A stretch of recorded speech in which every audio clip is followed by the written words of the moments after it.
Welcome to van TV. మనందరికీ తెలుసు చంద్రబాబు నాయుడు గారిది, పవన్ కళ్యాణ్ గారు బీజేపీ ప్రభుత్వం కూటమిలో అయితే అధికారంలోకి వచ్చింది. సో అధికారంలోకి వాళ్ళు మెయిన్గా రావడానికి కారణం వాళ్ళు ఒక పథకం చెప్పారు. ఆ పథకం ద్వారా చాలామంది ఇంప్రెస్ అయ్యారు. ఆ పథకం ఏంటి అని అంటే అది ఏం స్పెషల్ పథకం కాదు. సో తెలంగాణ, కర్ణాటకలో 2 రాష్ట్రాల్లో అమలు అవుతున్న పథకం ఉచితంగా ఫ్రీ బస్సు లేడీస్ కోసం. సో మహిళలకు ఉచిత బస్సు పథకం అనేది మనకి 6 హామీలు పెట్టారు కదా చంద్రబాబు నాయుడు గారు కూటమి పరిపాలన. సో అందులో ఈ పథకం అనేది ఒకటి. సో ఇందులో ఏమైంది అని అంటే మనకు తెలుసు ఒక 2 రోజుల ముందు బడ్జెట్ అయితే అయింది. సో బడ్జెట్లో అయితే ఖచ్చితంగా వీళ్ళు ఈ అంశం మీద ఎక్కువగా ఫోకస్ చేయలేదనిపించింది. అంటే ఆ బస్సు గురించి, ఉచిత బస్సు గురించి కానీ ఎక్కడ మాట్లాడలేదు. అప్పుడే చాలా మందికి డౌట్ వచ్చింది, ఇప్పుడు వైసీపీ ప్రభుత్వం ఏం నిందలేస్తుంది కూటమి ప్రభుత్వం మీద. నిజానికి అది నిజం కాబట్టే సో ప్రజలు కూడా కొంతమంది కోపంతో ఉన్నారని కూడా తెలుస్తుంది. ఎందుకు అనంటే తెలంగాణలో కానీ కర్ణాటకలో కానీ 2 ప్రభుత్వాలు కాంగ్రెస్ ప్రభుత్వాలు ఉచితంగా ఫ్రీ బస్ అమలు చేశాయి. ఆ ఫ్రీ బస్ ఎలా అంటే రాష్ట్రం మొత్తం లేడీస్ ఎవరైనా, అంటే 6 సంవత్సరాల నుండి 60 సంవత్సరాల దాకా లేడీస్, ఆడవాళ్ళు ఎవరైనా స్టేట్ మొత్తం, రాష్ట్రం మొత్తంలో ఎక్కడికైనా వెళ్ళొచ్చు. ఏ డిస్టిక్ అని కాదు, ఆ వాళ్ళ సరౌండింగ్ రాష్ట్రం మొత్తం, ఆంధ్రప్రదేశ్ రాష్ట్రం అంటే ఆంధ్రప్రదేశ్ రాష్ట్రం మొత్తం ఎక్కడికైనా వెళ్ళొచ్చు. అలాంటి వెసులుబాటు ఉంది. ఇప్పుడు తెలంగాణలో ఆల్రెడీ అమలు అవుతుంది. ఉచితంగా ఎక్స్ప్రెస్ బస్సులు, పల్లె వెలుగు బస్సులు, ఆ డిలక్స్ ఇవి పక్కకు పెడితే, డిలక్స్, సూపర్ లగ్జరీ ఇవి పక్కకు పెడితే, పల్లె వెలుగు, ఎక్స్ప్రెస్ బస్సుల్లో ఏ బస్సు అయినా లేడీస్ ఎక్కొచ్చు, ఆధార్ కార్డు చూపించవచ్చు, ఎక్కడికైనా తిరగవచ్చు. కానీ ఆంధ్రప్రదేశ్ విషయానికి వస్తే చంద్రబాబు నాయుడు గారు గతంలో చాలా మీడియాల్లో, చాలా స్టేజ్ల మీద లోకేష్ గారు, చంద్రబాబు నాయుడు గారు ఏమన్నారు అంటే మేము రాష్ట్రం మొత్తం ఉచితంగా మహిళల కోసం బస్సు పెడతామని చెప్పేసి అన్నారు. ఆర్టీసీ బస్సుల్లో ఉచిత ప్రయాణ సౌకర్యం ఏమన్నా, నేనే డ్రైవర్ ని, సేఫ్ డ్రైవర్ ని. మీరు బస్ ఎక్కితే ఒకటే చెప్పండి, మా చంద్రన్న చెప్పాడు, నేను ఏ ఊరికి పోవాలన్నా నువ్వేం అడగడానికి వీల్లేదు. నేను పని చేయాలంటే పలానూరికి పోతా, పుట్టింటికి పలానూరికి పోతా, నాకు ఇచ్చిన హక్కు చంద్రన్న అని గట్టిగా చెప్పండి. అడిగితే నేనున్నానని చెప్పండి. కానీ ఈరోజు ఒక న్యూస్ అయితే రిలీజ్ అయింది. ఏంటంటే జిల్లాల వారీగా మహిళలు, అంటే ఇప్పుడు నేను పలానా గుంటూరు జిల్లా అనుకో, నేను గుంటూరు జిల్లా లోపల మాత్రమే తిరగగలుగుతా. తిరుపతి వెళ్దాం అనుకుంటున్నాం, అన్నవరం వెళ్దాం అనుకుంటున్నాం, మరి మాకైతే ఇప్పటికి వచ్చి ఉచిత బస్సు సౌకర్యం కల్పించలేదు.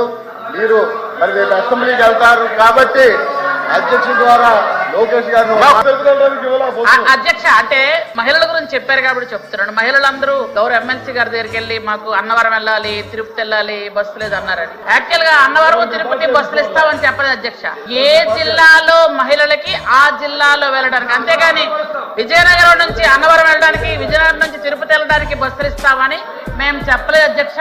కడప పోతే కొంచెం తిరగలేను అంటే ఇది కొత్తగా కనిపెట్టారు వీళ్ళు అని అనుకోవచ్చు. దీని మీద అయితే వైసీపీ ప్రభుత్వం తీవ్ర స్థాయిలో అంటే విరుచుకుపడుతుంది అనుకోవచ్చు. ఎందుకనంటే ఇప్పుడు ఇస్తే ఆంధ్రప్రదేశ్ మొత్తం ఇవ్వాలి. ఇప్పుడు ఆంధ్రప్రదేశ్ మొత్తంలో ఎక్కడైనా తిరగవచ్చు. వేరే రాష్ట్ర గతంలో కూడా అన్నారు తెలంగాణతో కర్ణాటకలో ఎట్లా ఇచ్చారో ఇక్కడ ఇస్తామని చెప్పేసి. ఇప్పుడేమో ఆ డిస్టిక్ని ఇవ్వడం అంటే ఇప్పుడు నేను కడప నుండి కర్నూలు పోవాలి అంటే ఆ ఉచిత బస్సు టికెట్ అనేది మళ్ళీ మనం డబ్బులు పెట్టి తీసుకోవాలి.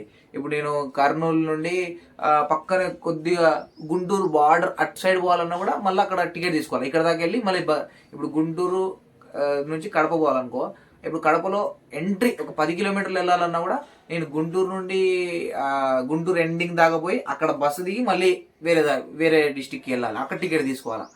చాలా కష్టం. అంటే గుంటూరు అనుకో, గుంటూరులో తిరిగే బస్సులకైతేనే మనకి ఛార్జీ ఉండదు, అంటే వేరే డిస్ట్రిక్ట్లకు పోతానికి ఛార్జీ ఉంటుంది. అక్కడ నుంచి ఇప్పుడు హైదరాబాద్ రావాలన్నా, హైదరాబాద్ అంటే తెలంగాణ అనుకోండి, అది సపరేట్ మళ్ళీ. సో ఇట్లా ఆంధ్రప్రదేశ్లోనే తిరగడలేదు. ఇది ఇంకా పెట్టేందుకు లోపల డిస్టిక్ అంటే ఎంత ఉంటుంది ఛార్జీ? మహా అంటే 20, 30, 40 అంతనే ఉంటుంది. ఇప్పుడు వేరే డిస్టిక్ వెళ్తేనే కదా 200, 300 ఛార్జీ తగ్గుతుంది. ఇప్పుడు తెలంగాణలో అయితే ఫ్రీ కరెంట్ అమలు అవుతుంది 200 యూనిట్ల వరకు. కూటమి ప్రభుత్వంలో ఇప్పటికీ అమలు కాలేదు. సో ఇస్తా అని లేట్గా ఇచ్చినా పర్లేదు, కానీ ఇస్తా అని చెప్పేసి దీంట్లో ఇలాంటి మెలకలు పెడితే అదేదో ముందే చెప్పుంటే, అంటే అధికారంలో రాకముందే చెప్పుంటే బాగుండేది కదా. ఎందుకు ఇట్లా మీ తెలివిని, మీ కూటమి తెలివిని, మీ చంద్రబాబు నాయుడు గారి తెలివిని జనాల మీద ఇంత లాజికల్గా అప్లై చేయడం ఎందుకు అని చెప్పి చాలా మంది కామెంట్ చేస్తున్నారు. ఇందులో అయితే చాలా మంది కూటమి తరపున కార్యకర్తలు కూడా అసహనానికి ఫీల్ అవుతున్నారు. ఎందుకంటే ఒకప్పుడు చెప్పింది వేరు, ఇప్పుడు చెప్పింది వేరు, ఎందుకురా ఇట్లా మాట మారుస్తారు, ఇస్తే అప్పుడే చెప్పాల్సిందిగా జిల్లాకే సపరేట్గా ఉచిత బస్సు పెడతామని చెప్పేసి కామెంట్ చేస్తున్నారు. విత్ ప్రూఫ్ వీడియోస్ కూడా ఉన్నాయి. సో అది ఏమీ భయపడక్కర్లేదు. మేము తిరుపతి వెళ్దాం అనుకుంటున్నాం, అన్నవరం వెళ్దాం అనుకుంటున్నాం. మరి మాకైతే ఇప్పటికి వచ్చి ఉచిత బస్సు సౌకర్యం కల్పించలేదు. మీరు మరి రేపు అసెంబ్లీకి వెళ్తారు కాబట్టి అధ్యక్షుల ద్వారా లోకేష్ గారిని అధ్యక్ష అంటే మహిళల గురించి చెప్పారు కాబట్టి చెప్తున్నాను. మహిళలందరూ గౌరవ ఎమ్మెల్సీ గారి దగ్గరికి వెళ్ళి మాకు అన్నవరం వెళ్ళాలి, తిరుపతి వెళ్ళాలి, బస్సు లేదు అన్నారని. యాక్చువల్ గా అన్నవరం తిరుపతి బస్సులు ఇస్తామని చెప్పలేదు అధ్యక్ష. ఏ జిల్లాలో మహిళలకి ఆ జిల్లాలో వెళ్ళడానికి, అంతేగాని విజయనగరం నుంచి అన్నవరం వెళ్ళడానికి, విజయనగరం నుంచి తిరుపతి వెళ్ళడానికి బస్సులు ఇస్తామని మేము చెప్పలేదు అధ్యక్ష.